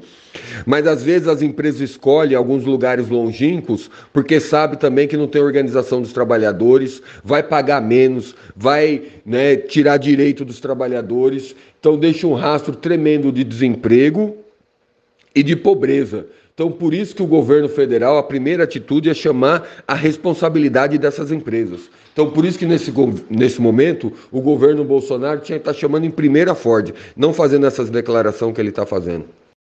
O detalhe, Aroaldo, é que os trabalhadores de Camaçari tinham um acordo de estabilidade nos cargos na fábrica da Ford até o fim de 2021, não é isso? Como é que fica essa situação agora? Isso é certo, os trabalhadores de Camaçari têm estabilidade até 2021, que eles negociaram, como os trabalhadores de Taubaté também têm esse acordo, né? Então, como fica a situação agora, né, os trabalhadores, junto com o sindicato, estão cobrando, né, o cumprimento desse acordo, nem se for por outras medidas, mas tem que cobrar o cumprimento. Essa garantia existe. A nossa realidade é muito cruel, Aroaldo. Já há um universo de mais de 14 milhões de trabalhadores desempregados, número esse que deve subir ainda mais nos próximos meses, visto que aquele programa do governo que permitia a suspensão dos contratos de trabalho se encerrou, só que ainda não houve a retomada esperada da nossa economia. A pandemia segue no horizonte e as empresas não terão condições financeiras para pagar os salários desses mais de 9 milhões de profissionais após o período de estabilidade imposto pelo programa. E muitos desses trabalhadores estão justamente na indústria. Vocês já pararam para pensar nisso, Aroaldo? Já há algum tipo de negociação com as empresas ou o governo para evitar uma nova onda de demissões? Sim, a gente já parou, né, para pensar sobre isso. A gente já vem discutindo com diversas empresas sobre essa situação, né, porque muitos acordos, como começaram em momentos diferentes, alguns já até venceram. A gente vem tentando achar outros caminhos, outras saídas, né, com o fim, né, então, do programa. E agora a gente precisa, de fato, cobrar do governo um programa específico, né, para a gente continuar, porque a gente só precisa lembrar, esse programa, né, da suspensão do contrato ou da redução de jornada saiu depois da pressão das centrais. Porque a primeira coisa que o governo tinha anunciado no começo da pandemia ano passado era a suspensão do contrato de trabalho durante 4 meses sem salário. Então a gente precisa voltar a pressionar o governo, a pressionar medidas para a gente atravessar esse momento, ainda que a gente está em crise, né, na pandemia. Mas a grande pressão que a gente precisa fazer sobre o governo federal, sobre o governo Bolsonaro, é ele ter medida para o reaquecimento da economia, para ele parar, né, de ficar discutindo o que ele vai vender e de fato se preocupar como reativar a economia. Aí a gente não precisa vai precisar ficar discutindo medidas para atravessar esse período, né? Então nós temos que focar em como reativar a economia, como ter um plano nacional de reindustrialização brasileira para a gente sair dessa situação. Aliás, Arualdo, desde a fundação da Industriol no ano passado, alguma coisa mudou no cenário das indústrias do nosso país? Quais as iniciativas que vocês já puderam implementar nesse pouco tempo? Legal essa pergunta, né? Porque a gente fundou, né, a Industriol, né, já caminhando para o final de novembro, né? Então teve o mês de dezembro, estamos em janeiro agora. Por enquanto, a gente não conseguiu articular nenhuma grande iniciativa. O que a gente vem fazendo? Através das confederações que fazem parte da Industriol, das federações, dos sindicatos, a gente ainda vem discutindo sobre política industrial, né, sobre como resistir nesse momento, como a gente vai discutir as alternativas. Então a gente não parou, a gente vem discutindo. Mas enquanto Industriol Brasil, eu lembro até na última entrevista, a gente conversou um pouquinho sobre isso, a gente está tentando aprofundar e tentar identificar de fato, né, qual, né, a situação real da indústria brasileira, né, baseado nos setores que a Industriol tem. Que aqui é importante sempre lembrar, a gente, né, tem os metalúrgicos, químicos, alimentação, construção civil, né, vestuário e energia. Então a gente vem discutindo com todos esses setores, né, para a gente traçar esse diagnóstico. Então é fazer um estudo denso para a gente discutir qual que é o próximo passo. Porque todo momento a gente fala da desindustrialização, que agora estamos assistindo cada dia piorando, como é o caso da Ford, Mercedes, outras empresas que estão saindo no Brasil. Então a gente precisa focar na reindustrialização. Mas que reindustrialização é essa? Essa reindustrialização, né, a gente tem que fazer com qual indústria? Né? Como a gente fazer isso? Então, tem um grande debate do que é a nova indústria. Então, a gente está discutindo o que é isso, o que é essa nova indústria, né, para todos esses setores. Né? O que é a discussão da transição energética que a gente vive nesse momento, qual vai ser a grande matriz energética no futuro, né? O que são esses empregos verdes, né? Como conciliar a indústria, né, com a questão ambiental para ser sustentável. Então tem diversos elementos que a gente vem discutindo, acumulando, né? Acumulando para a gente tentar as alternativas, né? Qual é o próximo passo que a gente vem dar? Então nosso foco está principalmente nisso, nesse último período. Então a gente vem atuando através das confederações, federações e sindicatos. A Industriol nesse momento ainda está se dedicando a desenhar esse diagnóstico para a gente propor, né, essa tal reindustrialização para o Brasil. Várias centrais sindicais se uniram essa semana, Arualdo, para lançar uma nota em defesa do emprego. A CUT, a Força Sindical, a UGT, a CTB, a NCST e a CSB se reuniram virtualmente e debateram tanto essas milhares de demissões na Ford, bem como o fechamento de agências do Banco do Brasil, anunciada pelo governo federal na segunda. A minha pergunta é simples, Arualdo, e eu já a fiz esses dias para um representante da CSP com Lutas, o Luiz Carlos Prates. Não é hora de os trabalhadores se unirem, tomarem o chão de fábrica dessas indústrias, ocuparem as agências do Banco do Brasil, enfim, se mobilizarem para exigir uma ação coordenada do governo para que essa pouca vergonha tenha um fim no nosso país?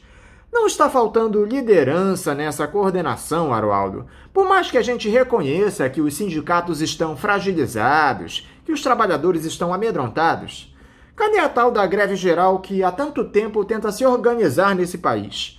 Essas notas são absolutamente insuficientes, Arualdo. Sinceramente, eu vejo pouca disposição para a luta, essa que é a verdade. Uma coisa você está certo, as notas são insuficientes, né? Não são as notas que vão mudar a situação, mas as notas são um posicionamento. É importante elas para a gente debater com a sociedade. Né? Você tem razão também numa coisa, a gente precisa ter, né, juntar as iniciativas e as forças, organizar melhor, porque os trabalhadores estão reagindo. né? Pega os trabalhadores da Ford reagindo agora, os trabalhadores da Mercedes começaram a reagir quando teve o anúncio da Mercedes, os trabalhadores bancários também estão reagindo, os trabalhadores da Eletronorte, na hora que anuncia lá o que vai fazer, estão reagindo, os trabalhadores da Petrobras estão reagindo, cada um está reagindo, acho que no seu canto. Acho que o que a gente precisa de fato, né, como você falou, é como nós vamos juntar todas essas reações, né, numa única, porque o que está em jogo é o desmonte do Estado brasileiro, é o desemprego dos trabalhadores, é a retirada de direitos. Então, de fato, a gente precisa fazer um grande movimento. Todo mundo que está reagindo precisa saber o que está acontecendo, né? De fato, o que está sendo desmontado, o porquê está acontecendo aquilo com ele, né? Então, a gente precisa juntar. E não podemos descartar nada, uma greve geral, né? Mobilizações nacionais. Então, isso a gente precisa ter de fato, né? A gente precisa reagir. Então, por isso que é uma iniciativa importante, né, ter essa atividade, né, com as centrais sindicais. Né? Essa semana se reuniu, essas centrais sindicais você citou, mas hoje também está se reunindo as 11 centrais sindicais do Brasil para discutir e aprofundar sobre esse debate. O que nós temos que fazer? Né? Como a classe trabalhadora precisa dar uma resposta à altura a tudo isso que está acontecendo. Não cada um no seu mundo, mas como a gente unificar a força para a gente reverter essa situação. Aroaldo Oliveira, muito obrigado por você dialogar aqui conosco novamente no programa. Eu quero te desejar um ótimo final de semana e deixar também o meu abraço. Eu que agradeço estar aqui no programa, dialogando com vocês sobre esse momento que a gente está vivenciando. Né? É sempre importante estar dialogando com todos, né? Com a sociedade de forma geral, porque esse é um dos desafios. Né? A gente tem que organizar os trabalhadores, a gente tem que unificar a luta, mas a gente também tem que dialogar com toda a sociedade, né, como um todo, porque toda a sociedade tem que ter clareza o que a gente está vivenciando nesse momento, né? Qual o problema que a gente tem no Brasil nesse momento, que são todos esses desmontes do Estado, das políticas públicas, dos direitos, do emprego, então da qualidade de vida dos trabalhadores e da população de forma geral. Então, por isso é um prazer e estou à disposição para outros momentos que vocês, né, puderem convidar e quiserem convidar. Um abraço, boa sorte aí, boa luta para todos. Conversamos aqui com o dirigente do Sindicato dos Metalúrgicos do ABC e presidente do Industrial Brasil, Aroaldo Oliveira da Silva. E vamos encerrando a edição de hoje do Faixa Livre, convidando todos vocês para na próxima segunda-feira, a partir das 8 horas, estarem novamente aqui na Rádio Bandeirantes para mais uma edição do programa. Um ótimo final de semana a todos e até segunda!